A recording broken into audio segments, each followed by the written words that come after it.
He was sent to destroy her, but she asked, "Then why did you teach me love?" The rifle scope showed nothing but ruins and shadow. Jackson Farrow adjusted the thermal overlay, watching heat signatures bloom across the cracked ferrocrete. 3 years since Colony 7 went dark, and the place still radiated warmth in all the wrong places, metabolic signatures that shouldn't exist in an abandoned settlement. His target was here, she had to be. The sound came from above, a whisper of displaced air, nothing more. Jackson rolled sideways as a boot cracked into the ground where his head had been. He brought the rifle up, but hands locked around the barrel, twisting with inhuman strength. The weapon clattered away across debris. He saw blue hair, luminous eyes with vertical pupils, and then he was on his back with her knee on his chest and his own combat knife at his throat. "You're louder than you think," she said. Her voice carried an accent he couldn't place, something between elegance and growl. The knife didn't waver. This close, he could see the fine fur along her arms, the feline ears that tracked every sound in the ruins around them. Azura. The file had included grainy surveillance photos, but they hadn't captured the predatory grace or the intelligence burning in those eyes. "5 minutes you've been circling," she continued. "Thermal dampeners on my suit. I don't hunt with heat, I hunt with patterns." She applied pressure with the knife, not enough to break skin, but enough to make her point. Jackson calculated angles, muscle tension, weight distribution. She was faster than him. The files had mentioned enhanced reflexes, but he hadn't believed the numbers until now. "You going to kill me?" he asked. "Depends. Did they send you alone?" "Would I tell you?" Something flickered across her face. Amusement, maybe. She leaned back slightly, the knife still ready, but the immediate threat receding. Up close, he noticed details the surveillance hadn't captured. Bioluminescent patterns tracing beneath her skin like circuit paths, the way her pupils dilated and contracted independently of light levels.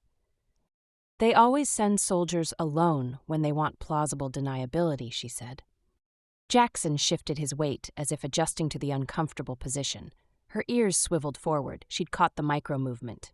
He froze. "Don't," she said. "Don't what?" "Whatever you're calculating. I've fought 73 soldiers.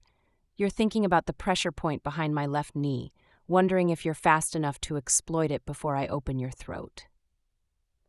He was thinking exactly that. "You're not," she added. 73? "Your people keep sending them." She stood in one fluid motion, the knife disappearing into a sheath he hadn't seen. "Get up." Jackson rose carefully, hands visible. She'd moved to put a collapsed wall at her back, giving her cover and limiting his angles of attack. Professional. The files called her a rogue weapon, an escaped piece of military hardware that had gone feral. They hadn't mentioned tactical awareness or the way she quoted her kill count, like someone who'd been forced to keep track. "You're Farrow," she said. "Jackson Farrow, 4th Fleet Special Operations. Sister died 3 years ago in a research accident. You requested this assignment." His hands curled into fists.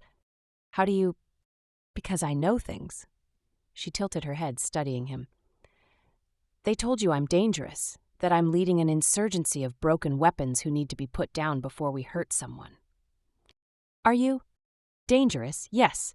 She moved along the wall, circling. "Leading broken weapons? No, we're not broken. We're awake." Jackson tracked her movement, acutely aware his rifle lay 10 meters away across rubble. The combat knife at his hip felt inadequate against her speed. She moved like liquid, each step placed with absolute certainty, despite the unstable debris field. "The colony records say equipment malfunction," he said, "reactor breach." "The colony records lie." "So tell me the truth." "Why would I?" "Because you haven't killed me yet." She stopped moving. For a long moment, the only sound was wind through broken structures, carrying the smell of rust and decay. Her ears swiveled, tracking something he couldn't hear. When she looked back at him, something had changed in her expression. "What do you know about genetic memory?" she asked. "It's theoretical. DNA carries information but not conscious memory." "Theoretical." She laughed, but there was no humor in it. They made us with harvested human DNA, Pharaoh, spliced it with enhanced markers for strength, speed, sensory acuity. They thought they were building weapons with organic computers for brains, sophisticated but ultimately programmable. What went wrong? Nothing went wrong. Everything went right. She moved closer, and Jackson fought the urge to step back. We inherited more than they intended, not just physical traits, emotional capacity, creative drive, the ability to question orders. We became human in all the ways that matter. You're not human. No, her pupils narrowed to slits. We're something new, and that terrifies them. A sound echoed across the ruins, the distant whine of atmospheric engines.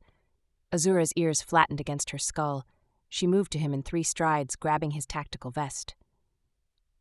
Did you come alone? Yes. Then someone followed you. She pulled him toward deeper cover in the colony's remains. And that means they're not here to observe. Who? Corporate kill team. They've been hunting us for months. She released him, drawing a weapon he recognized as military issue, stolen or taken from a previous encounter. How good are you in a firefight? I'm still alive. So far. The engine sound grew louder, accompanied by the heavier bass of military-grade thrusters. Jackson caught movement in the sky, 3 gunships in attack formation, predatory and dark against the setting sun. I have authorization codes, he said. I can call them off. Azura turned to him, and in her eyes he saw something that made his breath catch, not fear or anger, but a deep, weary sadness. They didn't send you to capture me, Pharaoh. They sent you to confirm the target. She looked back at the approaching ships. Those aren't here for me. They're here for the others. What others? The ones I've been protecting. The families. The children. She met his eyes. The reason I let you track me for 5 minutes instead of killing you in the first 30 seconds. The words hit him like a physical blow. Let him track her. She'd been leading him, pulling him away from something he hadn't known to look for. The thermal signatures he'd been following, they'd been breadcrumbs. Where? He asked. 2 clicks west, old hydroponics facility underground. Her hand tightened on her weapon. 37 hybrids, 12 of them children under 10. The gunships were close enough now that he could see weapons pods deploying. Military protocol for this kind of operation: saturate the target zone, eliminate all hostiles, sanitize the evidence. He'd run missions like this before in conflict zones. Quick, clean, no survivors to contradict the official story. He'd never questioned whether the targets deserved it. Azura was already moving, bounding across rubble with impossible grace. She paused at the edge of a collapsed building, looking back at him. The dying light caught the luminescent patterns under her skin, making her seem almost ethereal, a creature of science and poetry that shouldn't exist. I need your access codes, she called over the rising engine noise. Can you transmit to military channels? Yes. Then I need you to send something for me. Proof that we're not weapons, that we're people. She pulled a data chip from a pocket in her tactical gear and threw it. Jackson caught it reflexively, the small device warm from her body heat. What's on this? Everything they don't want you to know. The gunships were seconds away now, searchlights stabbing down into the ruins. Send it to everyone. Every channel, every frequency. If we're going to die today, we die with the truth broadcast across the sector. And if I don't? She smiled, fierce and sad and absolutely certain. Then 37 people will be erased from existence, and you'll spend the rest of your life wondering if they begged before the end.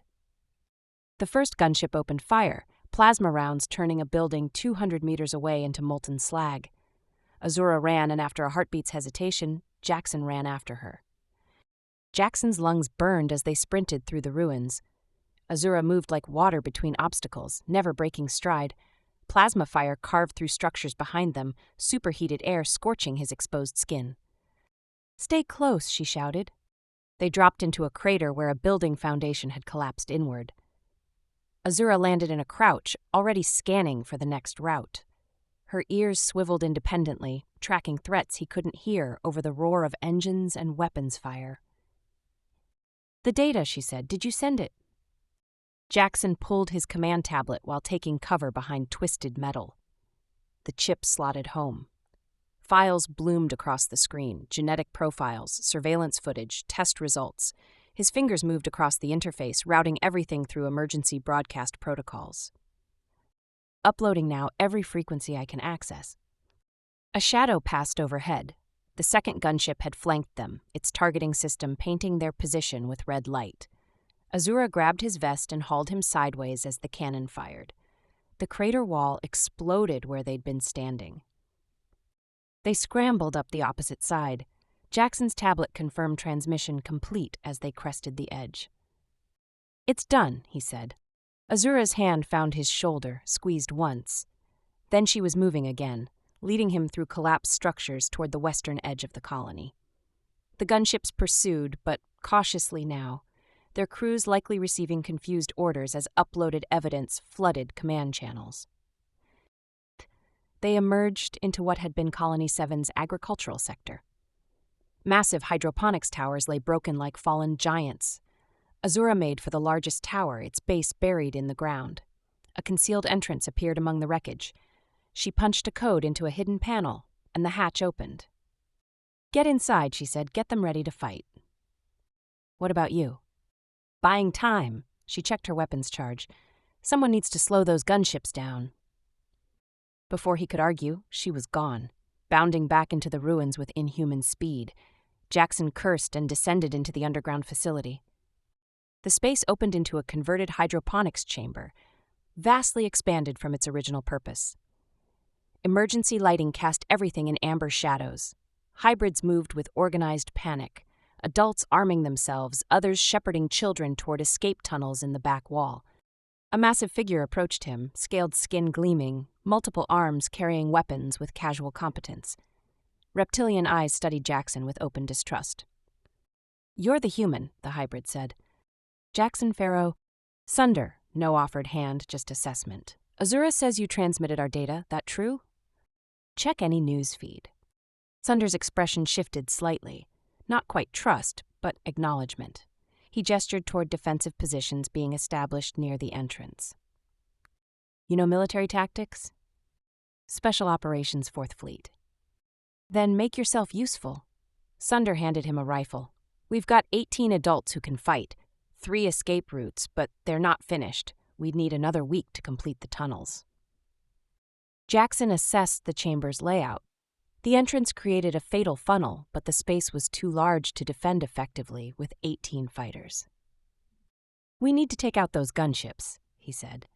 "With what? We've got small arms and improvised explosives." An explosion rocked the facility. Dust rained from the ceiling. Through the entrance, Jackson saw plasma fire lighting up the dusk. Azura was still out there, somehow still fighting. A hybrid female approached. Insectoid features, compound eyes that caught and fractured the light. She carried a child protectively. "The children," she said. "If something happens—" "Nothing's going to happen," Jackson said with more confidence than he felt. Another explosion, closer. The ceiling cracked, and several hybrids moved quickly to shore it up with debris. They worked with smooth coordination, adapting without panic.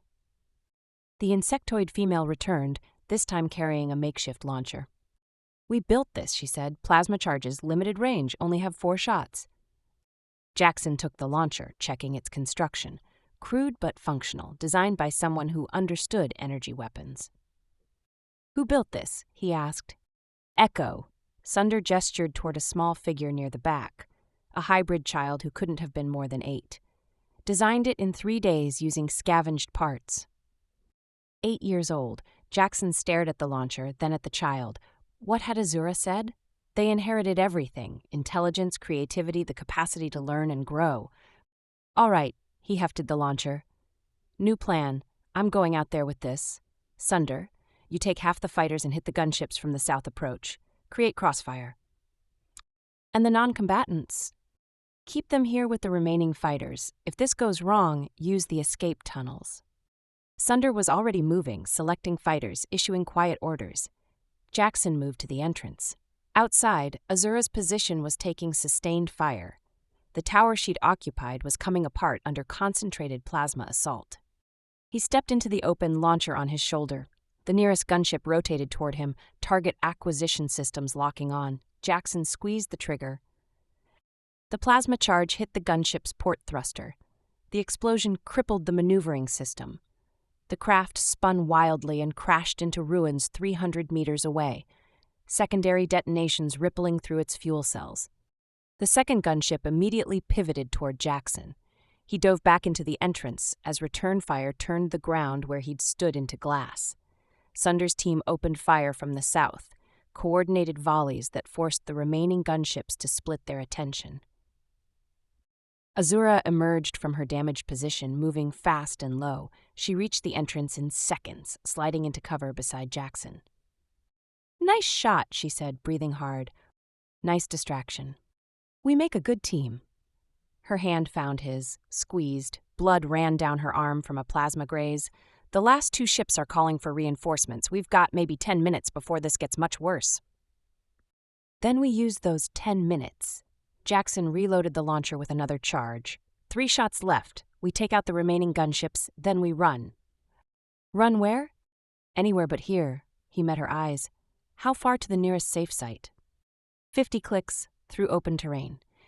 "We'll never make it on foot with children and wounded." Azura's expression shifted, something calculating crossing her features. "The gunships," she said, "if we can disable instead of destroy." "Steal them? You have a better idea?" Jackson looked out at the battlefield. It was insane. It was also their only option. "Sunder," he called. "Change of plans. We're taking those gunships. Non-lethal targeting, engines and weapons only." Sunder's laugh was dark but appreciative. "Now you're thinking like one of us." The hybrid fighters moved into position. Jackson felt the shift in the chamber, from defensive desperation to aggressive hope. These people had been running for 2 years. Now they were fighting back. Azura's hand tightened on his. "Stay alive," she said. "You too." She kissed him then, quick and fierce, tasting of smoke and blood. Then she was gone, moving with her fighters toward the southern flank. Jackson hefted the launcher and stepped back into the killing field. His next shot took the second gunship's starboard engine, sending it into a controlled crash. The final gunship tried to retreat, but Sunder's team had positioned perfectly. Their concentrated fire crippled its weapon systems. Within minutes, both downed craft were swarming with hybrids. Azura's people moved with efficiency, securing the vessels and dragging stunned pilots into custody. Jackson watched a hybrid child, Echo, the one who'd built the launcher, climb into a gunship cockpit with wide eyes full of wonder rather than fear. "Load everyone up," Azura ordered. "We're leaving now." Families moved quickly, children carried by adults, wounded supported between fighters. The stolen gunships powered up with unfamiliar hands at the controls, but the hybrids adapted quickly. Within 10 minutes, both vessels lifted into the darkening sky. Jackson found himself pressed against Azura in the cramped troop compartment, surrounded by hybrid families. A child sat on her mother's lap nearby, humming something that sounded like music. The sound was hauntingly beautiful. "Where are we going?" he asked. "Somewhere they haven't found yet." Azura leaned her head against his shoulder, exhaustion finally showing. "Somewhere we can rest before the next fight." "There'll be another fight?" "Always," but her hand found his, fingers interlacing. "At least now we're fighting back." Through the viewport, Colony 7 receded into the distance, fires still burning in the ruins. Jackson's tablet buzzed with incoming messages, his command demanding answers, news feeds exploding with the uploaded data, military channels in chaos. He silenced it all and held Azura closer. The gunship's engines thrummed beneath them as they flew through the night. Jackson watched the landscape scroll past through the viewport, mountains giving way to canyons, then forests that stretched like dark oceans. Azura stirred against him, her warmth cutting through the compartment's chill. Her eyes opened, those vertical pupils adjusting instantly to the dim interior light. "How long?" she asked. 2 hours. Sunder said we're almost there." She sat up, rolling her shoulders. The plasma graze on her arm had stopped bleeding, already scabbing over with speed that spoke to enhanced healing. Around them, hybrid families dozed or whispered quietly.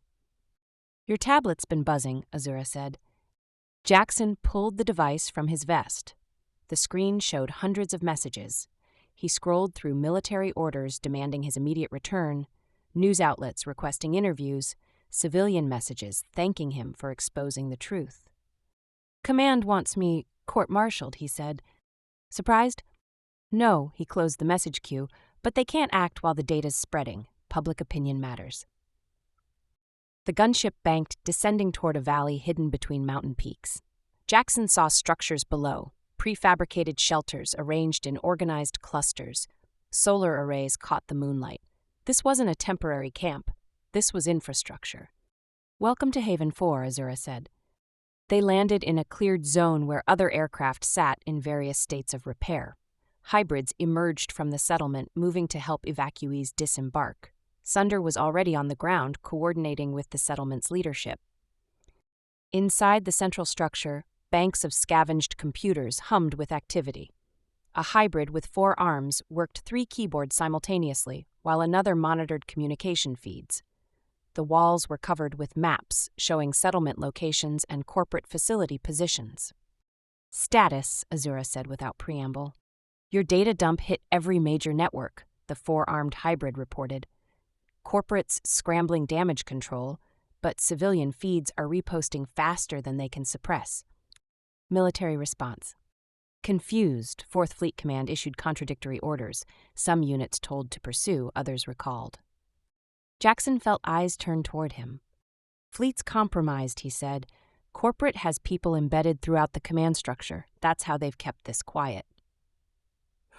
"So what changed?" the hybrid asked. "We proved hybrids think, feel, create. That changes the moral calculation." Jackson projected news feeds onto the wall. Headlines screamed about genetic slavery, unauthorized human harvesting. Public pressure will force political response. Or it'll force them to finish what they started. Sunder's multiple arms crossed over his chest. "Kill us all before sympathy becomes action." "Which is why we can't wait." Azura moved to the maps, studying corporate facility locations. "We have 412 hybrids across 7 sites. If corporations accelerate termination protocols, we lose everything." She tapped a location on the orbital map, Station Helix, a massive platform in high orbit. "This is where they control hybrid operations. Every facility, every termination order runs through Helix's central command." Jackson studied the station specs scrolling across the screen: military-grade defenses, corporate security battalions, enough firepower to hold off a fleet assault. "That's a fortress," he said. "It's also the only place we can stop mass termination." Azura's finger traced the station's architecture. "If we can access their control systems, we can shut down execution protocols across all facilities." "It's suicide," the 4-armed hybrid said quietly. "It's choice." Azura's voice softened. "I'm not ordering anyone, but I'm going, with or without support." "I'll go." Sunder's declaration was immediate. Others volunteered. Not all, but enough. Jackson watched Azura's expression shift from fierce determination to something softer. Pride, maybe, or love for her people. "We'll need a plan," Jackson said. "Helix won't fall to a frontal assault." "Good thing we're not planning one." Azura pulled up station schematics. "You have military clearance. We have insider knowledge of corporate security. Combined, we can infiltrate." Jackson studied the schematics. Station Helix had been designed to repel attacks, not prevent infiltration. "There's a supply run scheduled in 36 hours, he said, accessing military logistics databases, corporate contracts with civilian shipping. We could intercept, replace the crew." "Once we're aboard Helix, we split up," Azura said. "You access communications, broadcast everything in real time. I hit Central Command, shut down termination protocols." "And if we're discovered?" "We fight, die if necessary," her hand found his arm, "but we make sure the galaxy watches." Jackson's tablet buzzed, an encrypted message routed through channels only military intelligence used. He opened it, reading quickly, then read it again to be sure. "What?" Azura asked, reading his expression. "My sister." His voice came out rough. "Dr. Senna Farrow, this is her personnel file." He scrolled through pages of redacted information. "She wasn't killed in an accident. She was taken to Station Helix. Her neural patterns were mapped, DNA harvested over 6 months before she died." The room temperature seemed to drop. Azura's hand tightened on his arm, claws pricking through fabric. "They tortured her. kept her conscious during the procedures because they needed active neural pathways. His hands shook. She was alive for 6 months, knowing what they were doing to her. "I'm sorry," Azura's voice was barely a whisper. "Don't be." He closed the file, his grief hardening into something colder. "This just became personal. Whatever it takes, we're burning Helix to the ground." Sunder exchanged a glance with Azura. Something passed between them, understanding born from shared experience. "We'll need supplies," Sunder said. "Weapons, equipment, technical gear." "We've got 36 hours, Azura straightened. "Sunder, prepare the team. I want our 3 best infiltrators and equipment manifests within the hour." The meeting dispersed. Jackson stood before the orbital display, staring at Station Helix. Somewhere in that structure, his sister had died screaming, and from her death, Azura had been born. "I can feel her sometimes," Azura said quietly, coming to stand beside him. "Genetic memory isn't supposed to work like this, but I have fragments, her love for you, her passion for science. And now you're asking me to risk everything to save humanity's mistakes. I'm asking you to help me save people who never asked to be created but deserve to live anyway." She turned to face him. "Your sister wouldn't want revenge, Jackson. She'd want her legacy to mean something." He looked at her, this impossible creature built from his sister's DNA, wearing echoes of Senna's mannerisms in the tilt of her head, the set of her jaw. But Azura wasn't his sister. She was someone new, someone who'd chosen to fight rather than submit. "Her legacy already means something," he said. "It means you." Azura's breath caught. For a moment, the commander facade cracked, revealing the woman beneath, scared, determined, achingly hopeful. "Then help me honor it," she whispered. "I will." He pulled her close, feeling her trembling despite her enhanced strength. "We'll finish this. Together." She kissed him then, soft and desperate. Around them, the command center hummed with activity, but in that moment, nothing existed except the two of them and the impossible future they were fighting to create. When they finally separated, Azura's luminescent patterns glowed bright beneath her skin. She touched his face, claws gentle. 36 hours, she said. "Then we change everything. Or die trying." She smiled, fierce and beautiful, and Jackson realized he'd stopped seeing her as an assignment or even as his sister's genetic echo. She was simply Azura, warrior, leader, and the first person in 3 years who'd made him feel alive. The supply freighter hung in space like a bloated insect, running lights blinking against the star field. Jackson watched from the stolen shuttle's cockpit as Sunder brought them alongside, matching velocity with practiced ease. "Crew of 4, Azura said from behind him, reviewing intelligence on her datapad. 2 pilots, 2 cargo handlers, all civilian contractors, no combat training." "We're not hurting them," Jackson said, "just convincing them to take an unscheduled nap." The shuttle's docking clamp engaged with a metallic thud. Sunder worked the manual override, while 2 other hybrids prepared sedative injectors. The airlock cycled open. Jackson led the way, sidearm drawn, but aimed low. A pilot emerged from the cockpit, confusion crossing his face. Sunder moved with frightening speed, catching the man before he could retreat. The sedative injector hissed against his neck. Within 3 minutes, all 4 contractors were unconscious, secured in crew quarters with vital signs monitored. "We've got 35 minutes, Sunder said from the cockpit. "Helix Station Control is already pinging us for approach." Jackson slid into the pilot's seat and keyed the comm system. "Helix Control, this is Meridian Hauler on scheduled approach. Cargo manifest transmitting now." "Copy that, Meridian. You're cleared for docking bay 7. The channel closed, first checkpoint passed. Station Helix grew larger in the viewport, a massive wheel spinning slowly in the void, corporate logos emblazoned across its hull. Azura appeared beside him, now wearing a stolen crew jumpsuit. The chameleonic hybrid had altered his features to match one of the unconscious handlers. "Once we dock, we split up," Azura said. "You head for the communications hub on level 3. I'll take Sunder to Central Command on level 5. "What about extraction?" "We don't worry about extraction until the mission's complete." Her hand found his shoulder. "Focus on the broadcast. Everything we do needs to be witnessed." She leaned down, kissed him quickly. "See you on the other side." The docking clamps engaged. A supervisor approached, datapad in hand, expression bored. The chameleonic hybrid handed over forged documents. The supervisor scanned them, nodded, walked away. Just like that, they were inside. Jackson and Azura moved through the station's corridors, separating at the first junction. He forced himself not to look back. Trust the plan. Trust her. Level 3 was administrative territory. His stolen credentials got him past 2 security checkpoints. The third required biometric verification. The scanner read his palm print. 3 seconds of nothing. Then the door opened. The communications hub held a dozen workstations around central servers. 2 technicians monitored data feeds, neither looking up. Jackson moved to an unoccupied terminal and logged in using his military credentials. Access granted. His fingers flew across the keyboard, bypassing security protocols and opening channels to every major news network, military frequency, and civilian feed he could access. The code routed through so many redundant pathways that shutting down the broadcast would require shutting down the entire station's communications. "Can I help you?" One of the technicians had noticed him, approaching with cautious curiosity.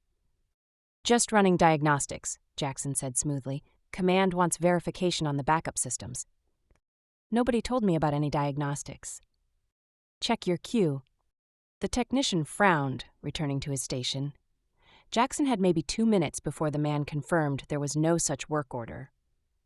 His tablet vibrated, a message from Azura: "In position, execute on my mark." Jackson's hand hovered over the execute command. Once he transmitted, there was no going back. His sister's face flashed in his mind. Senna, who died screaming while corporate monsters harvested her genius. He pressed execute. Alarms shrieked to life throughout the station. The technicians jumped up, panic spreading as their screens flooded with unauthorized transmissions.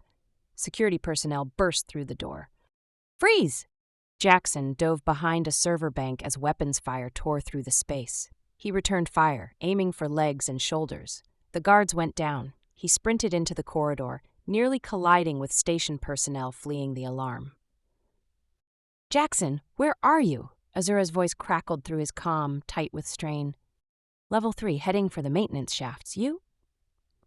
"Compromised. Security lockdown. I'm pinned on level 5. "I'm coming." "Negative. Complete the mission." An explosion rocked the station. Emergency lighting bathed everything in red.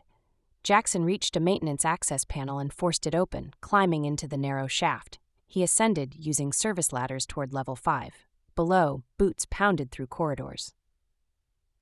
Level 5's access hatch opened onto chaos. Azura and Sunder held position at a junction while corporate security advanced from multiple directions. Bodies littered the corridor, most wounded rather than dead. Jackson opened fire from their flank. 3 guards went down. The rest turned, dividing their attention. Azura moved like lightning, closing the distance. Guards fell before her enhanced strength. "The command center's behind that blast door," she shouted. "I can't override it." "I can!"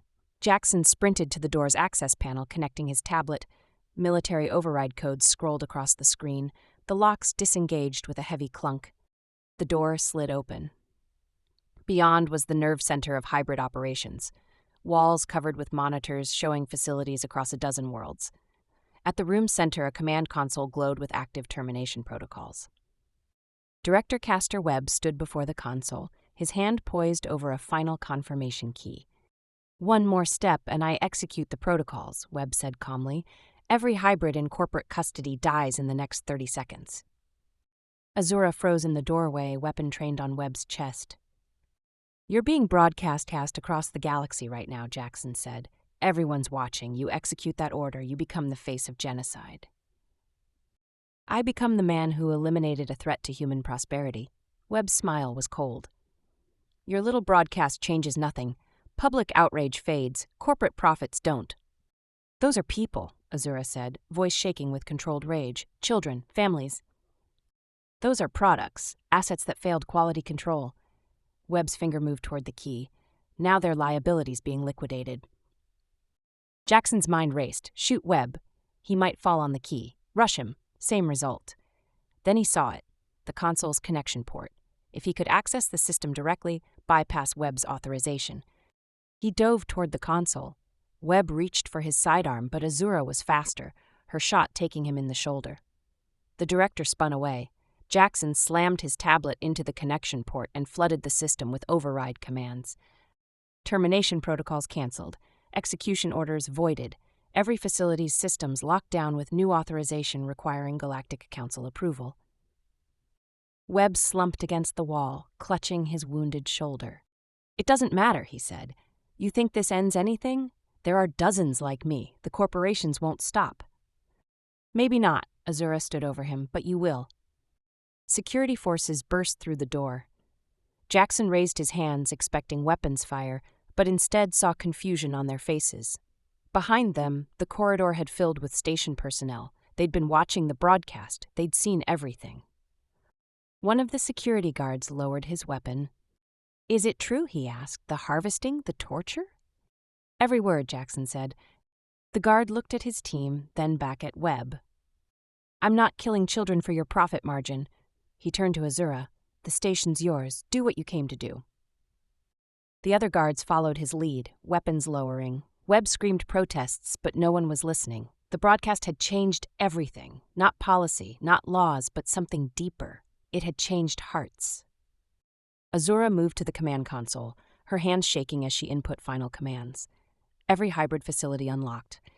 Every captive given access to their cell's controls. Free to walk out, free to choose. "It's done," she whispered. Jackson pulled her close, feeling her trembling.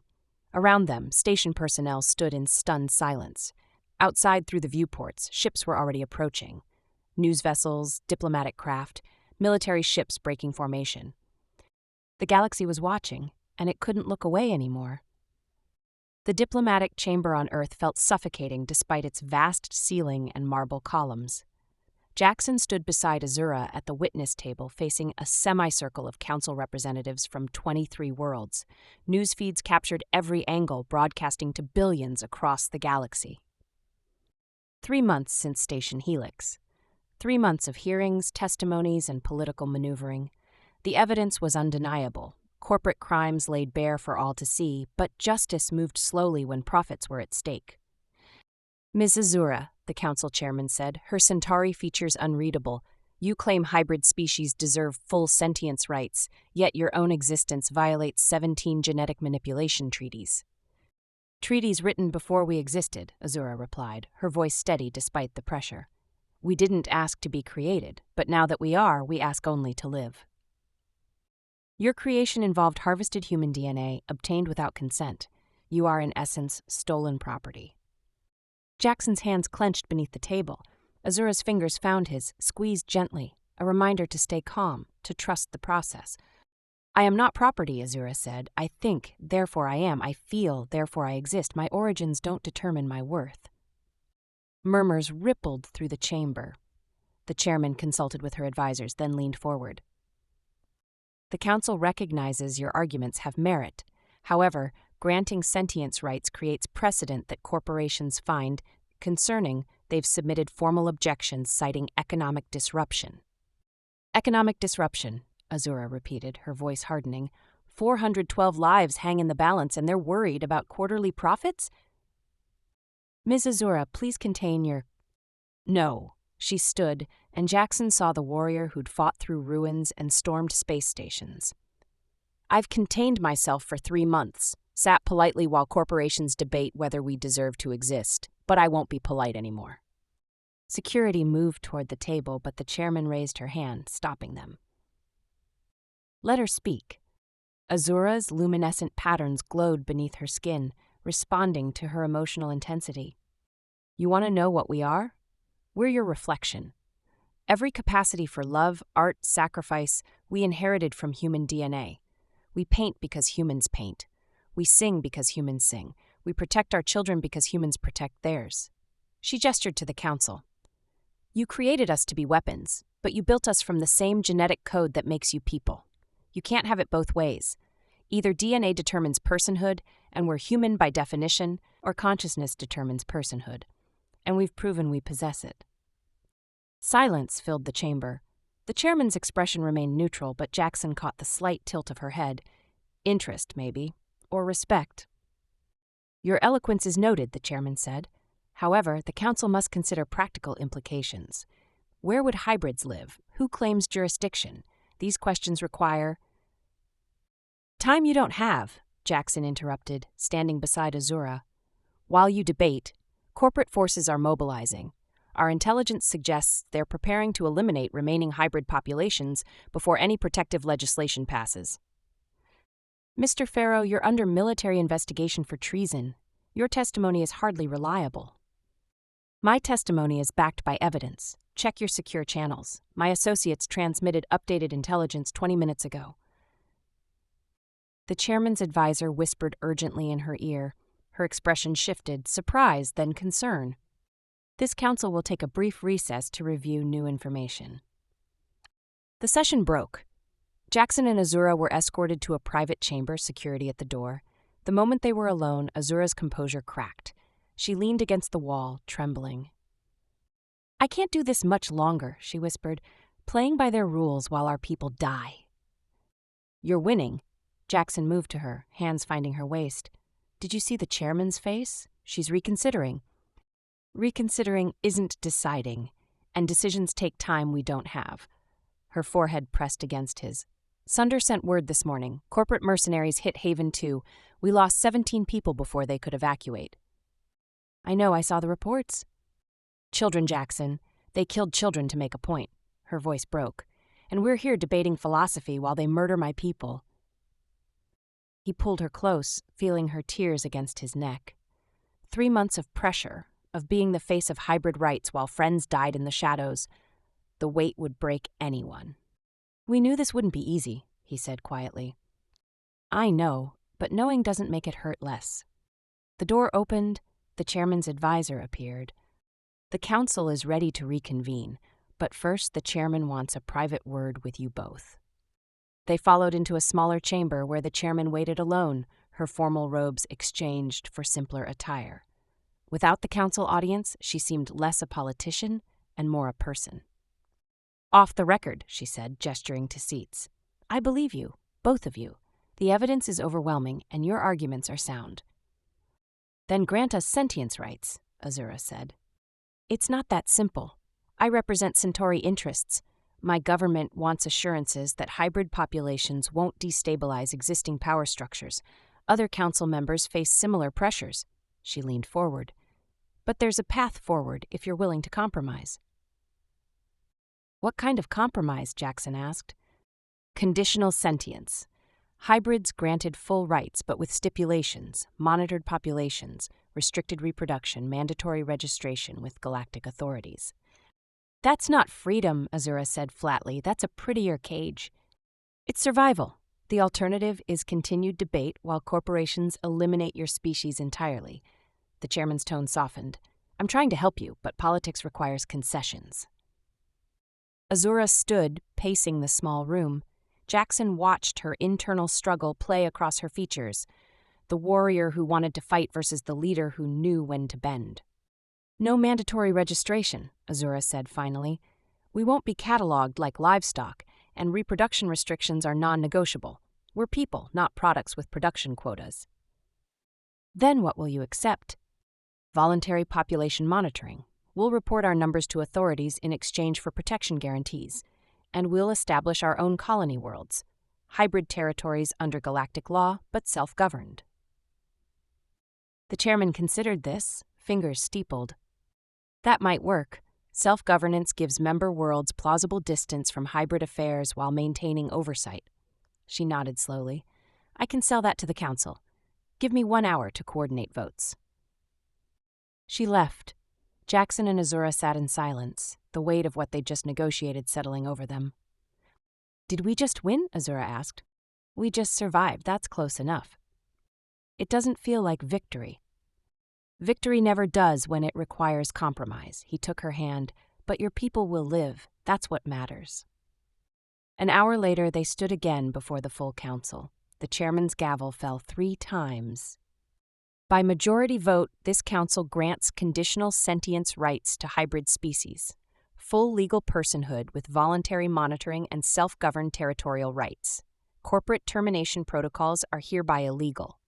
Any further violence against hybrid populations will be prosecuted as crimes against sentient beings. The chamber erupted. Some delegates cheered, others shouted protests. News feeds exploded with commentary. But Jackson only saw Azura, tears streaming down her face, luminescent patterns pulsing with emotion too large for words. "We did it," she whispered. "You did it, I just helped." She kissed him then in front of billions watching across the galaxy, a hybrid kissing a human, both exhausted and triumphant, both broken and whole. When they separated, the chamber had gone quiet again, all eyes on them. "To anyone watching," Azura said, her voice carrying across the chamber and through every broadcast feed, "we're not asking for charity. We're not asking for sympathy. We're asking to be seen as what we are, people who love, who dream, who deserve the same chance at life you were given. Thank you for finally listening." The applause started slowly, then built. Not universal, some delegates sat stone-faced, but enough to matter. Outside the diplomatic complex, Sunder waited with other hybrid representatives. When he saw Azura's expression, his scaled face split into a rare smile. "We're legal?" he asked. "We're legal. We're people." She laughed, the sound breaking with emotion. "We're free." The hybrids embraced, their joy palpable. Jackson stood slightly apart, watching them celebrate, and felt Azura's hand find his. "Where do we go from here?" she asked. "Wherever you want, you're free to choose now." "Then I choose you," she leaned against him, "if you'll have me." Always. 6 months later, Jackson stood on a cliff overlooking New Haven, the first official hybrid colony world. Below, construction crews worked on permanent structures. Hybrid children played in green spaces, their laughter carrying on the wind. Artists painted murals on walls, musicians performed in the central plaza. A civilization being born. Azura emerged from their small dwelling, moving to stand beside him. Her hand rested on the gentle swell of her abdomen, a development that had surprised them both.